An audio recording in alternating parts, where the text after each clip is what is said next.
I've recently joined a startup incubator program that helped me understand better the startup world.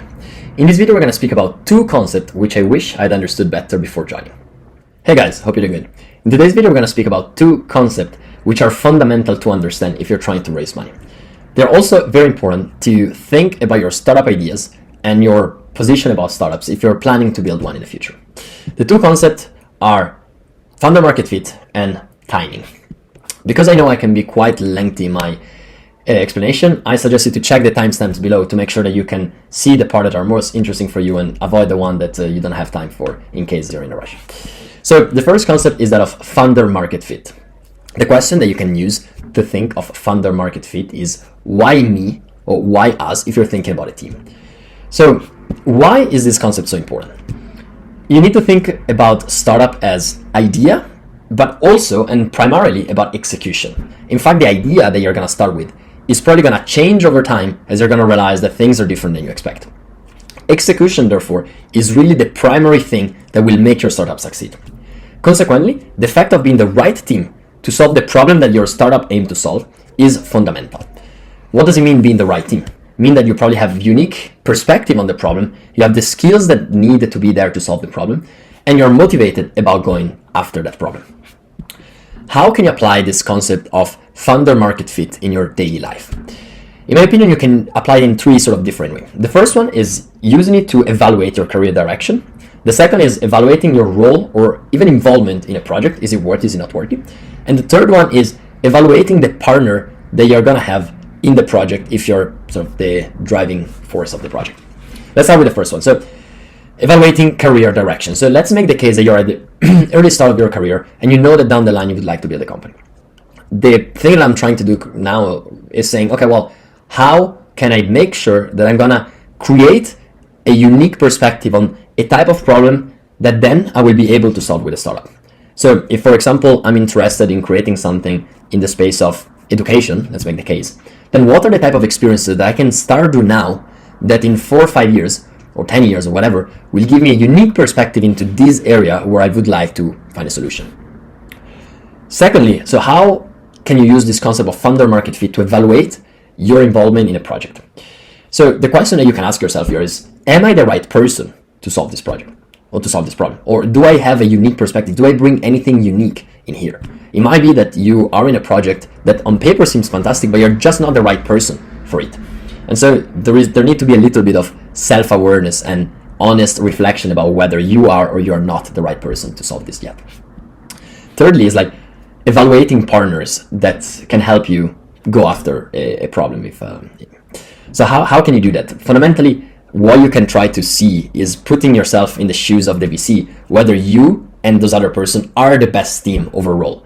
And if you and those people are not the best team, probably you're not surrounding yourself with the best people, given that you are the one starting the project. So what are the skills that you miss? What are the perspective that you miss? What are the things that you don't have as a team together? Obviously, I'm not saying that you should go with people that are on paper perfect, but with whom you're not vibing. But being like trying to put yourself in the shoes of the VC and asking yourself, okay, are we the right team to execute on this? Am I surrounded myself with the best person for this?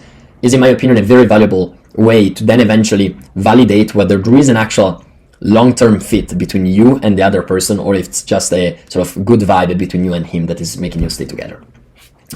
So that was the first part about founder market fit. Let's now jump into timing. So the question that you can think of here is why now? That's really the core question to ask to understand whether the timing aspect is being correct now for the startup that you're trying to create. Why is timing so important? Well, firstly, a fact. Timing is often reported as being one of the leading causes of startup failure, and therefore already having correct timing can definitely be helpful to make sure that you're not failing because of being trying to solve something at the wrong time. Secondly, the fact of being the importance of time is related to an important notion of startups, which is that they tend to they want to be generally in what are growing markets. In fact, imagine that you grab 5% of a market that right now is very small, but in 10 years is going to be very large, and you're able to hold on to your 5%. That 5%, which might look little now, in 10 years, in whatever time, it's going to be a big chunk of the market, and therefore it's going to represent for the VC a valuable opportunity for the future.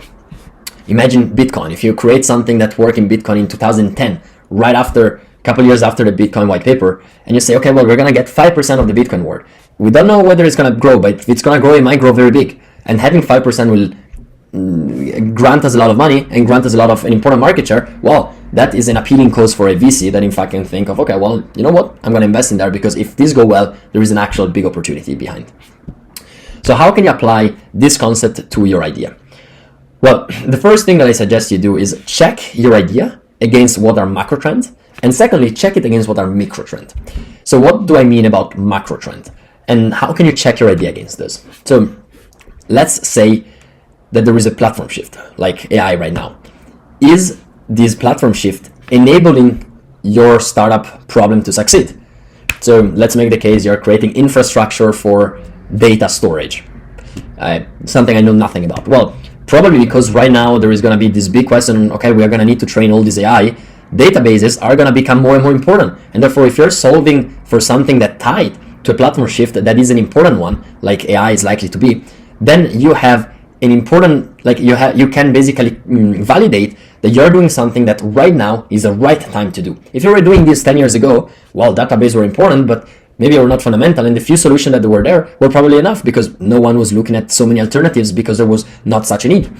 So that's how you can use sort of macro trends to check against your problem. And this was the first example of a platform shift. A second example is checking against trends. So general trends that are happening right now are, for example, that the world population is aging or that people are having less and less kids. So how, like if you're doing something in the space of aging population, in the space of reduced fertility and whatever, this might be something that is valuable and that has a strong why now that can be justified in front of a VC. Thirdly is leveraging macroeconomic situations. So here, instead of giving an example of what you can do, I'll tell you something that was shared to me from the VC classes that I joined about 2 weeks ago. Basically, they say that one of the main reasons why, one of the important reasons why they believe that Airbnb succeeded is that when Airbnb came was the period of right after the financial crisis, and therefore many people were willing to rent their house because they wanted to make extra income, because it was a moment in which there was not enough, there was less prosperity than other times, and therefore people were more looking to make extra income. So while I'm not saying that Airbnb succeeded exclusively for this, the fact of having some like an microeconomic situation supporting what you're trying to do is definitely advantageous because it basically gives you wind that you can leverage to then sail with your boat. What a sentence. What you can also do is check your problem against microtrend. And by microtrend, I tend to mean mainly rules and regulation that change the game. Let's make an example. There is a new rule in Italy that, and this is obviously fictitious, but there is this new rule that make it cheaper to borrow money for purchasing a holiday house. Okay, if this is the case, probably there are going to be a lot of like second order consequences or problems related to these newly emerging trends of buying second houses, which can be very interesting and that are emerging as there was an important change in regulation that allowed for behavior that before was not common. So what are rules and things that have changed, and how can you leverage those? It's a question that you can ask yourself if you're trying to build something or to create something, and check whether timing-wise it's a good idea. Secondly, there can be technological opportunities. An example is saying, okay, well, I see that musicians use a lot of different tools, even for something like the sending of sort of like validating and the process of finalizing the song. So they have the records, but they need to now send the song on WhatsApp, then they're gonna get their feedback in a message, then they're gonna edit it, then they're gonna have the feedback again, and la la la. There is not a single tool that does this. And right now, because we can use a piece of this tool, use a piece of that, use a piece of that, we could easily do something that is so much better without having to use as many resources as that would have been needed, let's say 5 or 6 years ago. So right now is a good time because it's easier to build and still there is not a good solution out there. And so leveraging what are the technological opportunities, you can find something that is worth solving and improving. Anyway, I hope this video overall helped. I would love to hear what you think about the topic and what you think about explanation, and eventually if there are other parts that you would like me to expand on or that you think were not clear. If you like the video, I would really appreciate if you could put a like, and if you're not subscribed, do subscribe. I guess you're subscribed because I have like 25 views, so I imagine most of them come from people that are subscribed. But that said, have a good one, and I'll see you soon. Bye bye.